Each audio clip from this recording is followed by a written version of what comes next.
Felicitous greetings, fellow fanatics. Welcome back, everyone. I'm Fanatic, and today we're taking a look at Titans of the First Age, an expansion to Uprising: Curse of the Last Emperor, Nemesis Games' massive cooperative 4X title. To celebrate, Nemesis Games is generously hosting a giveaway of both the base game and the Arch Nemesis expansion. Be sure to stick around to the end to find out how to enter. Coinciding with a reprint of the base game and the Arch Nemesis expansion, Titans of the First Age is the second major expansion for Uprising. If you're not already familiar with Uprising, be sure to check out my review of the base game first. Please do bear in mind that this is a preview based off of an unfinished prototype. As such, nothing herein is finalized, and anything contained herein is subject to change.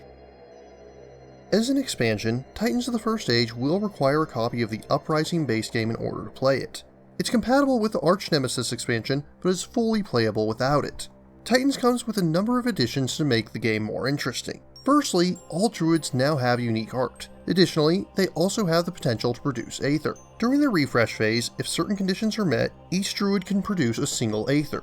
In the future, any player may decide to spend an Aether to reroll all of their dice in a single roll. Another major addition comes in the form of mercenaries. At the start of the game, a mercenary token will be placed upon each sea tower. Whenever a tower is explored, the mercenary is revealed, and any hero that's there may recruit them without spending an action. Mercenaries each have their own unique feat card which you'll take upon hiring them, and some of them even get to use the new bronze, silver, or gold dice that come with the new expansion. These three dice have an added wild symbol which can be treated as a skull, shield, or lightning bolt as needed by the players.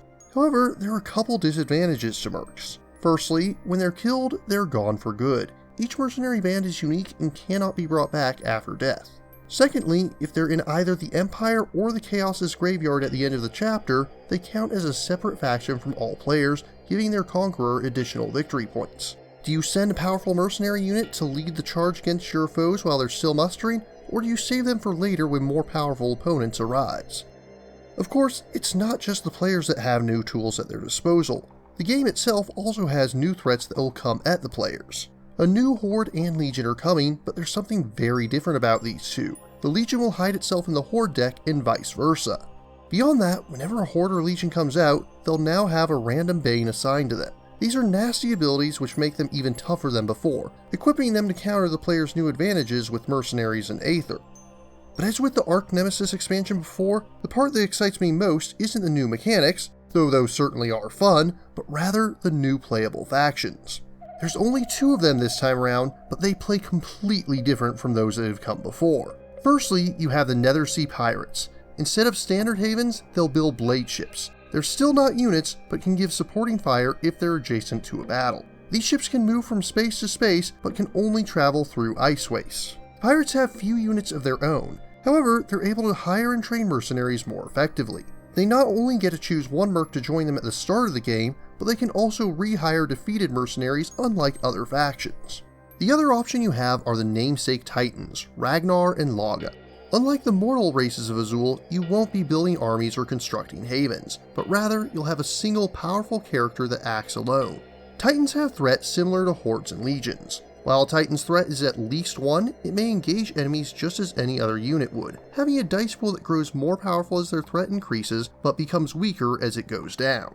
They're often capable of marching with impunity towards an enemy army and taking it out alone, but they must be careful. While the Titans are immortal and cannot be truly killed, if they are weakened enough to bring them down to 0 threat, then the faction that managed to drop them will gain 5 victory points in the process. Since Titans do not have havens, they'll instead gain VP through an alternate method. The one currently in the prototype has them devouring islands to use as VP during the scoring phase, although there has been an alternate idea proposed as well. As aforementioned, this is a prototype, so the mechanic is not yet finalized. As you can see, there's a lot coming in the new expansion, and I haven't even touched on the community design cards, which add further quests, items, events, and more to the game. When speaking with Cornelius, one of the trio of designers behind Uprising, he told me that they had 2 goals in mind when designing expansions. Firstly, they wanted to make sure that the board was never obsoleted. Secondly, they didn't want the new mechanics to slow down either setup nor gameplay. And I think it's safe to say that thus far, they've managed these goals quite well. The new options add some fun mechanics to the game without significantly increasing the complexity. And again, I am very much looking forward to the new factions. In the base game, all 4 factions were already unique and played very differently from one another. In the Arch Nemesis expansion, they branched out even further. Although the basic mechanics of the new factions were still the same as those in the base game, they tried some new ideas that they felt were a little too out there for the base game. Titans of the First Age takes things even further. The 2 new factions play wildly different from anything in either the original or in the Arch Nemesis expansion. As this is a prototype, I'll not be going into component quality, nor giving Titans of the First Age a formal review score at this time. What I can say is I'm very much looking forward to seeing what comes of the title, as it seems as though it's likely to be a worthy successor to the already impressive Uprising Curse of the Last Emperor. Uprising Titans of the First Age is currently being crowdfunded on GameFound, where you can not only order the new expansion, but also a reprint of the original game or the Arch Nemesis expansion if you wish, along with an assortment of other upgrades. If you're interested in purchasing, learning more, or trying the official Tabletop Simulator demo, links are included in the description. But before I wrap things up, allow me to briefly remind you that Nemesis Games is graciously hosting a giveaway. One lucky winner will receive a copy of both the original Uprising Curse of the Last Emperor and the Arch Nemesis expansion. If you don't have a copy yourself yet, or if you know a friend that you want to give a copy to, be sure to check the link in the description where you can enter for a chance to win. But what about you? What do you think of Titans of the First Age? What other expansions are you currently looking forward to? If you have any questions, remarks, or opposing points of view, leave them in the comments down below. And don't forget to like, share, subscribe, and ring that bell. And if you really enjoy my work, please consider funding my channel on Patreon. Until next time, farewell, fellow fanatics.